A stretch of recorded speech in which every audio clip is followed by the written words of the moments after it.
Bonjour à tous, soyez bienvenus à cette émission France en direct.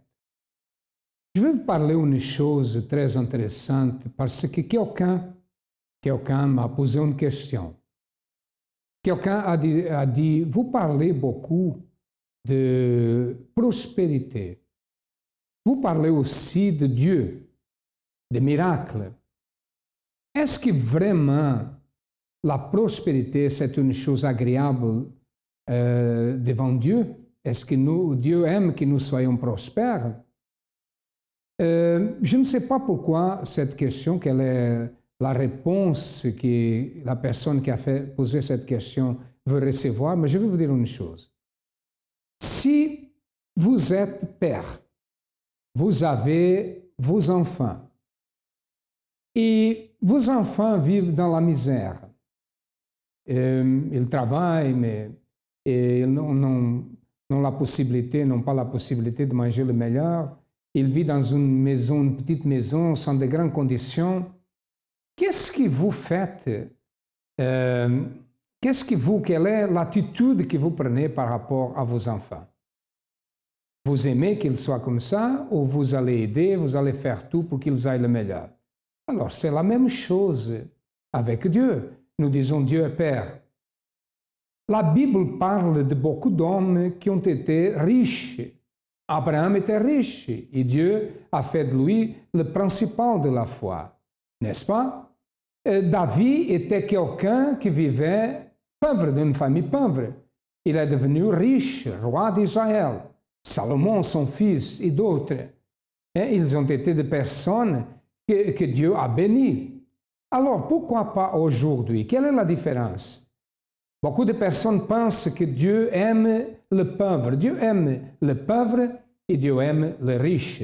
Ce qui compte pour Dieu, c'est le cœur.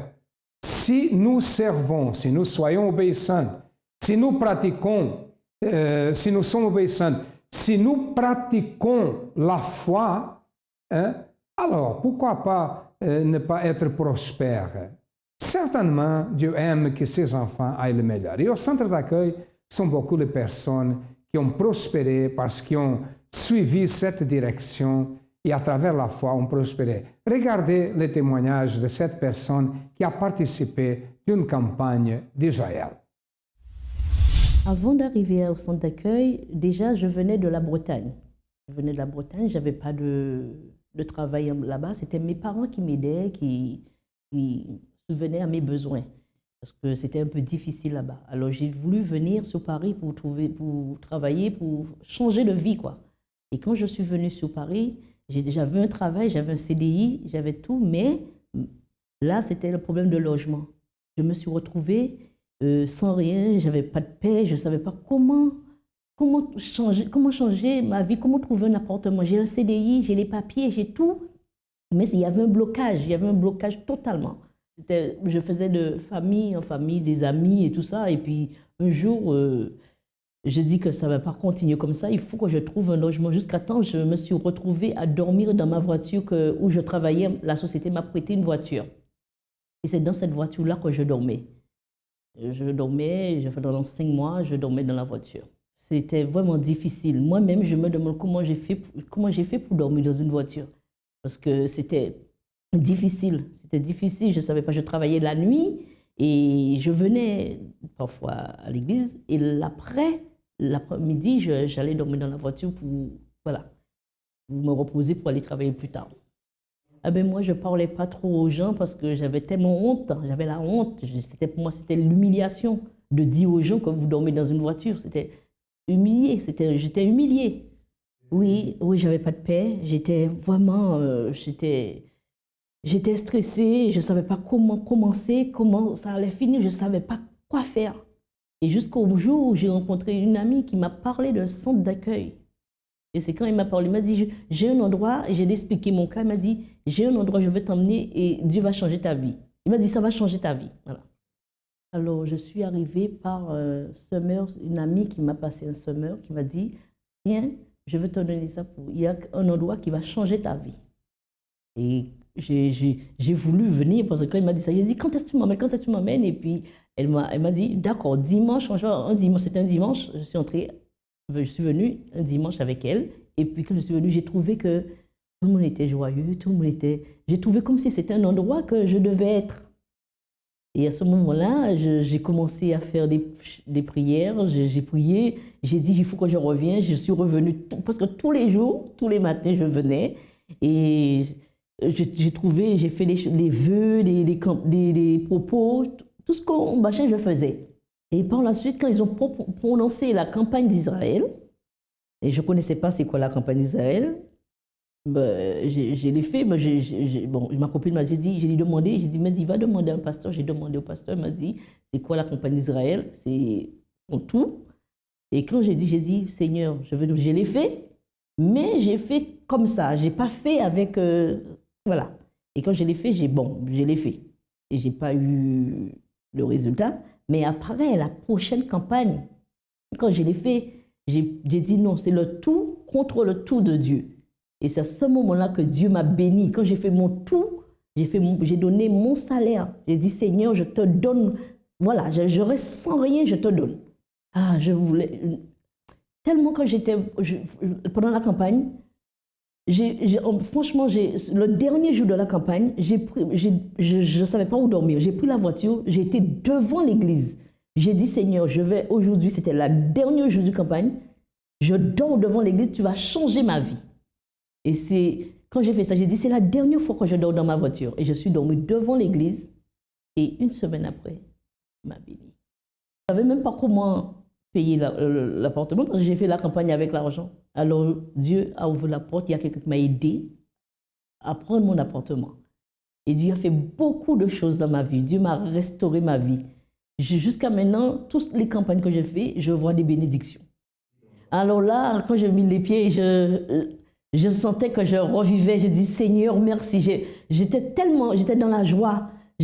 Franchement, je savais même, pour moi-même, c'était ça que je voulais. C'était une grande bénédiction pour moi. J'ai dit, mon Dieu, merci, merci. J'étais trop... Et en plus, je ne savais même pas que c'était tout près de l'église. C'est quand j'ai demandé, je regardais, je vois le bus qui va. J'ai dit, mais c'est pas loin de l'église, c'est à 5 minutes de l'église. Et j'étais fière, j'étais contente jusqu'à maintenant. Et la voiture, j'ai remis la voiture. Et maintenant, moi, j'ai ma nouvelle voiture. Maintenant, j'ai une Audi A3 que Dieu m'a donnée. Ah oui, dans ma famille, ça a restauré la vie de ma famille. Ma famille qui ne voulait pas croire en ma foi, il me rejetait. Maintenant, tout le monde, voilà, il dit que j'ai changé, je suis une autre personne. Et ils sont fiers de moi. Et maintenant, chaque fois quand je les appelle, ils me disent, ah, quand tu me parles de Dieu, ils sentent qu'ils sont bien. Quand je leur parle, ils sentent que, voilà, la présence de Dieu en eux. Voilà. Avant, elle avait des difficultés d'avoir une maison.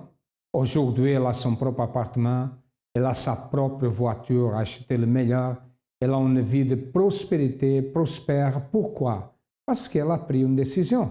Elle a pratiqué la foi intelligente. Elle a suivi la direction. Et voilà, aujourd'hui, elle est en train de dire « Ma vie a changé parce que j'ai pratiqué la foi au centre d'accueil ». Ils sont beaucoup de personnes, des millions de personnes qui ont déjà reçu des grands miracles. Nous allons maintenant écouter l'histoire d'une autre personne. Regardez. Avant d'arriver au centre d'accueil, j'étais un jeune très perturbé, puisque vu qu'à la maison, j'étais souvent dévalorisé par mes parents, qui me comparaient aux enfants des autres. Ils me disaient que les autres, ils arrivaient à faire ça et pas moi. Donc un jour, j'ai pas accepté ça. Donc je me suis révolté. Et dans la négativité, j'ai commencé à être violent à l'école, à répondre aux professeurs. Je voulais m'affirmer par n'importe quel moyen, je voulais qu'on me remarque. Et petit à petit, j'ai commencé aussi à fréquenter des mauvaises personnes qui m'ont induit dans des mauvais chemins. Mais moi, ça me plaisait puisque plus je faisais des bêtises, plus on me remarquait, plus on se disait « Ah ben lui, ça va, il commence à faire ça. Lui, il est bien parce qu'il commence à traîner avec un tel, un tel. » Et moi, ça me plaisait puisque là, en fait, je me retrouvais. J'avais plus de confiance en moi. Et après, par la suite, j'ai commencé à boire, à fumer, à voler, à traîner avec les mauvaises personnes encore plus. Et jusqu'au point où je finissais en garde à vue, dans des comas éthyliques. Plus ça allait, plus ça s'empirait. Pour moi, j'étais bien. Pour moi, j'étais bien. Sauf à des moments quand j'étais seul, je réfléchissais, je voyais que rien n'avait changé. Et même financièrement, ma vie n'avançait pas. J'avais du mal à économiser parce que je dépensais beaucoup. J'aimais frimer, donc on buvait tout le temps. Donc, mais sinon, quand j'étais avec mes amis, j'avais l'impression d'être celui que je voulais être. J'avais l'impression d'être reconnu, d'être quelqu'un. C'est ma mère, ma soeur, elles ont insisté. Au début, je pensais qu'ils me persécutaient, mais jusqu'au jour où, pour leur faire plaisir, je suis allé. J'ai été au centre d'accueil, j'ai accepté l'invitation. Et là, en fait, les choses ont commencé à... Enfin, j'ai commencé à comprendre petit à petit, à mettre en pratique certaines choses. Mais je voyais que je commençais à changer, parce qu'il y a des bêtises que je commençais à mettre de côté, que je ne faisais plus.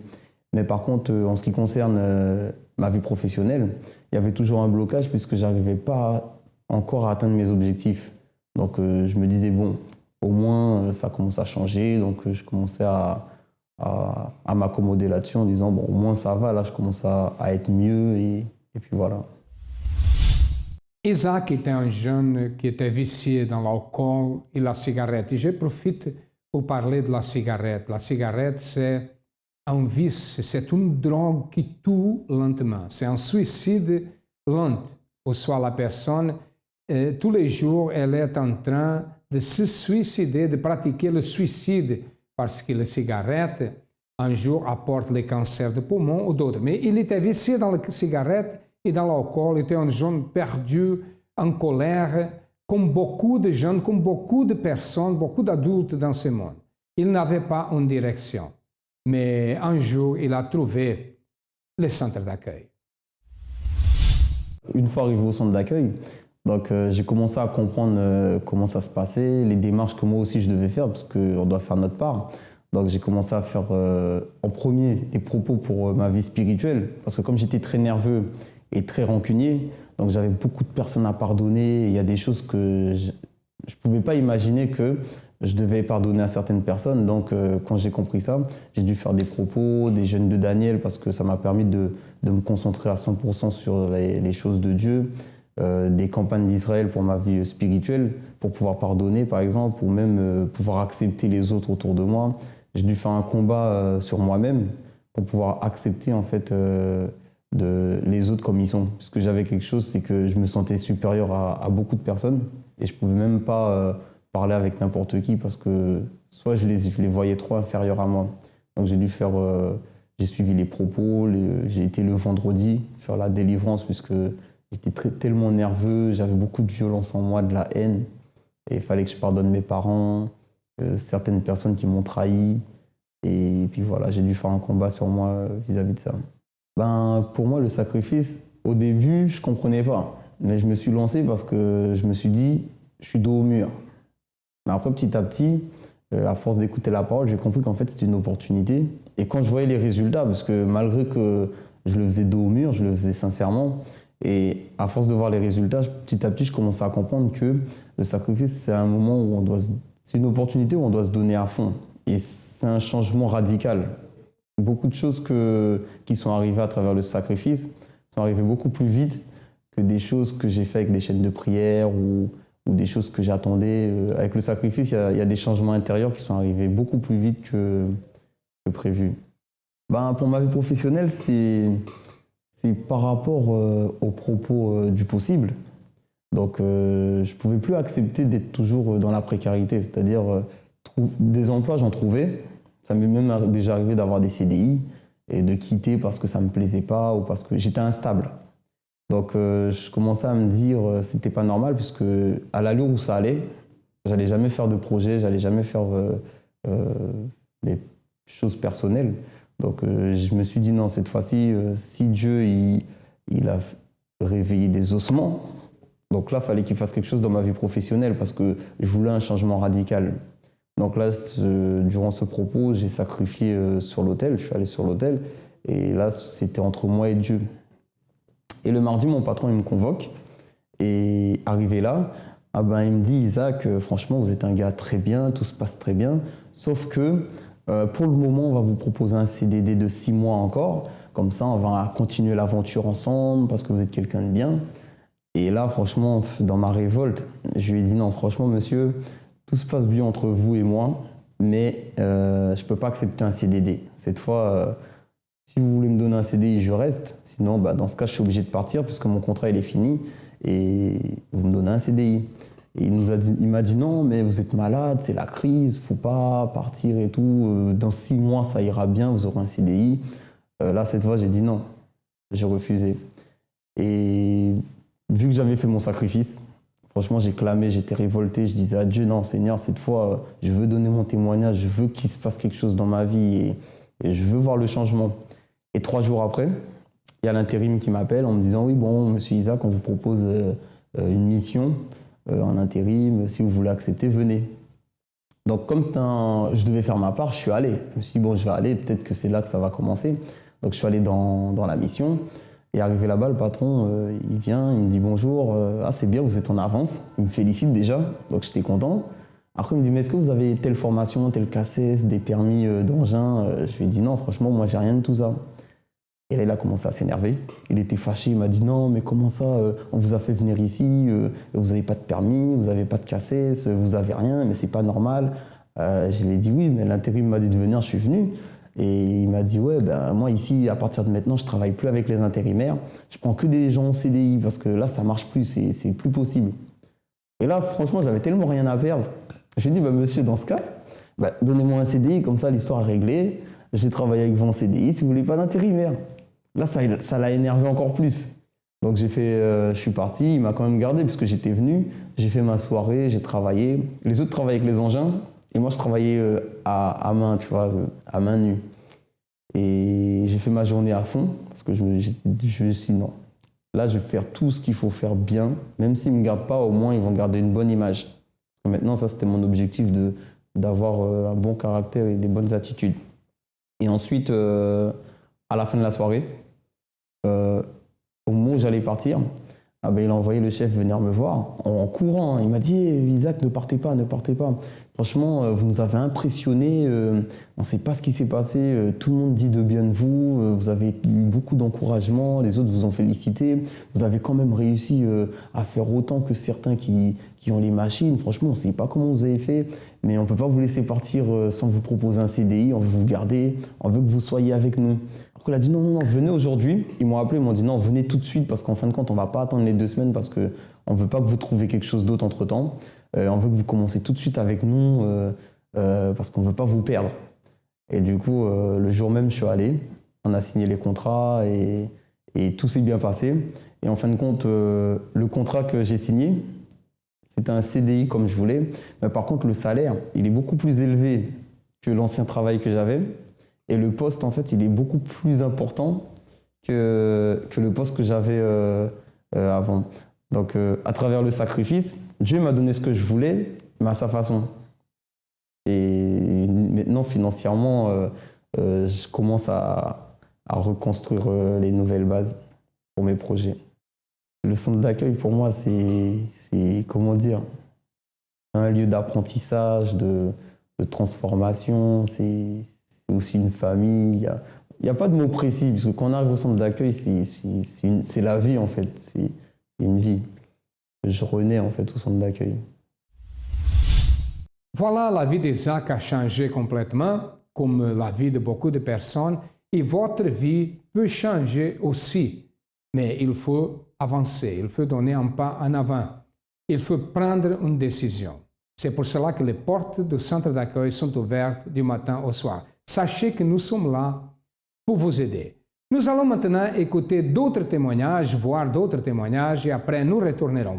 Voulez-vous savoir où vous devez diriger? Regardez les adresses qui passent dans votre téléviseur, dans votre ordinateur. Avant, j'étais dans une formation. Cette formation-là, j'avais trop la honte. Voilà, j'avais honte de dire que j'étais dans cette formation-là. Parce que ça n'avançait pas, je faisais que des stages et c'est tout. Et la personne qui me suivait, j'étais dans un stage. Et dans ce stage-là, je passais la honte. Franchement, j'étais avec les gens qui disaient j'ai master, j'ai ceci, j'ai cela.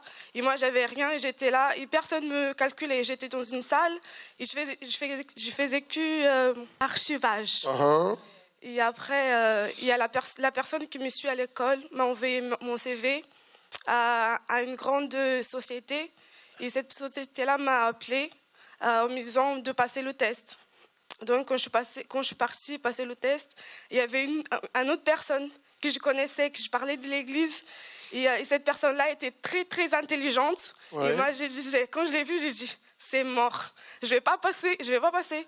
Après, on a passé le test d'anglais. Moi, je savais rien du tout d'anglais. Et voilà, après, on a passé l'entretien. Tous les deux, avec la même personne. Et cette personne-là nous disait comme ça. Il a dit, présentez-vous, la personne qui était à côté de moi. Il a dit, j'ai mon bac, j'ai un niveau universitaire. Et après, quand il est arrivé pour me demander, il m'a dit, mademoiselle, présentez-vous. Et moi, j'ai dit, je m'appelle Dilma. Et, j'ai un niveau CAP esthétique. Après, j'ai dit, mon Dieu, c'est pas possible, il faut que tu agisses. Et après, c'est toi qui seras dans la honte, c'est pas moi. Après, il a dit...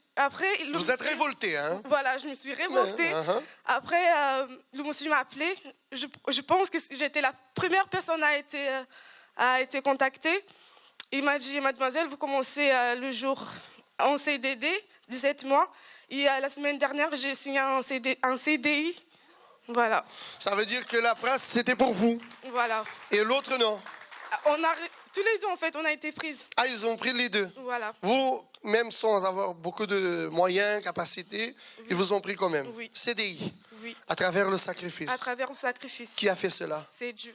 Qu'est-ce que Dieu a fait dans votre vie à travers la foi? À travers la foi, Dieu a fait un miracle, quasi impossible aux yeux des êtres humains. En fait, j'ai créé mon entreprise en septembre 2013 et j'ai commencé à travailler. J'ai eu la chance de participer au nettoyage d'Aéroville, le plus grand centre commercial d'Europe. Et j'ai eu mes chèques, je devais les encaisser. Mais malheureusement, quand on crée une entreprise en France, c'est difficile d'ouvrir un compte. Partout où on est passé, on ne voulait pas nous ouvrir. Et puis bizarrement, comme j'ai commencé à avoir des chèques, la personne qui était gérante a été démotivée. Elle ne voulait plus participer. Donc, les personnes qui ont travaillé pour moi pendant 3 mois, je ne peux pas les payer. J'ai des chèques de près de 60 000 €. Je ne sais pas comment faire. Et je me suis mis à prier. Je suis dans la campagne. Et j'ai demandé à Dieu que je n'ai plus de force. Et que maintenant, je lui demande d'agir. Le lendemain matin, il y a une amie qui m'appelle. Et elle me dit, qu'est-ce que tu veux que je fasse pour toi? Je dis vraiment, trouve-moi un rendez-vous. Elle est partie prendre le rendez-vous au téléphone. Ils ont accepté d'ouvrir le compte. Et je suis pourvu pour payer mon personnel. Et demain, tout est rentré en ordre. Amen. Moi, en fait, c'est parce que je devais passer un test d'examen pour entrer en école d'aide-soignante. Oui. Et en fait, cette école est très réputée. C'est à l'USCOV, il y a plusieurs personnes et il faut vraiment être la meilleure. Et en fait, j'ai passé ces tests le 21. J'ai pris mon enveloppe le 18 novembre et j'ai passé le test le 21 novembre. J'étais tellement stressée que j'ai dit, mais c'est la première fois. Et ils m'ont dit que ça va être trop dur pour passer dans cette école-là. C'est très dur. Même il y a une copine à moi qui est passée aussi, qui voulait faire entrer dans cette école. Elle a échoué. Et ça me faisait peur. Mais je dis, mon Dieu, voilà, j'ai buvé de l'eau. Quand je suis stressée, je buvais de l'eau. Ma mère a dit, bois de l'eau, ça va te calmer un peu. J'ai dit, voilà, je suis partie dans ce test-là. Et en fait, ils nous ont donné un sujet en fait à développer. Oui. J'ai développé ces sujets-là. Et quand j'étais assis, normalement on avait 20 minutes pour rédiger tout, pour bien expliquer et faire un résumé.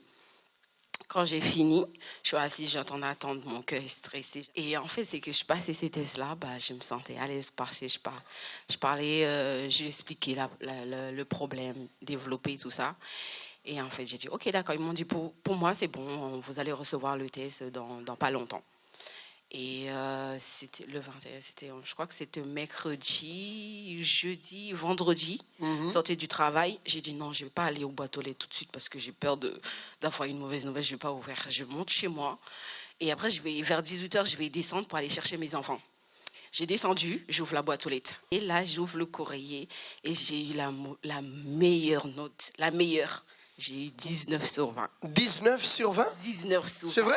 Oui. Parmi toutes les autres personnes qui ont fait... Les autres personnes, parmi les autres personnes, toutes les autres personnes qui ont passé ces tests-là, j'ai eu 19 sur 20. J'ai dit, mon Dieu, moi, en fait, que je me toujours disais des trucs négatifs sur moi, que j'arriverais pas, c'est trop dur, suite à une parole que mon père m'avait dit. Et là, j'ai dit, mon Dieu, qui suis-je pour me donner 19 sur 20 J'étais tellement stressée, tout ça. J'ai dit, voilà. J'ai dit, Dieu, il est avec moi. Il ne faut pas que je me mette des bâtons dans l'eau. Il ne faut pas que je me rabaisse, au contraire. Ça veut dire que la porte est ouverte maintenant pour aller encore plus loin. Pour aller encore plus loin. Nous arrivons à la fin de cette émission. Notre siège, le siège du centre d'accueil ici en France, est situé à Paris, au 10e arrondissement, au 254 de la rue du Faubourg Saint-Martin. C'est le métro Stalingrad. Si vous voulez être aidé, vous avez besoin d'une aide, sachez que les portes du centre d'accueil sont ouvertes pour vous. Et nous sommes là pour vous aider. À demain et que Dieu vous bénisse à tous abondamment.